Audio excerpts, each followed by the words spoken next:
Yan ang lechon kawali ni Hiwaga. At sa sobrang sarap at merong konting tamba, habang sinusubo mo, mainit pa ang kanin at mapatakam ka sa inyong lalamunan. Napakasarap.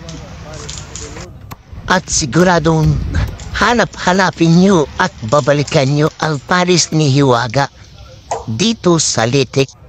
Lalo pa pag tinikman nyo ang kanyang Paris na chicharon bulaklak at may kasamang sabaw. Mapapatakam ka, sarap ng lasa. At abangan nyo guys, mamaya matitikman natin sa isang tiranggot na hiniwa nitong lechon kawali. Matitikman natin mamaya. Sure ka? Thank you. Ayun guys, titikman natin ang kanyang lechon kawali. Ayan o. Ayan, masarap.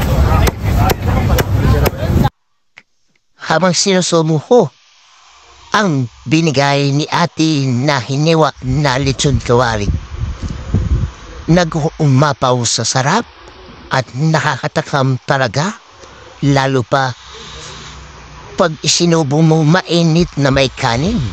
Kaya lang, hanggang lalamunan lamang ang natikman ko. At napakasarap. At na, nakikita niyo na ang chicharon bulaklak na yan. Mamaya, pagkatapos ng lechon kawali, yan ang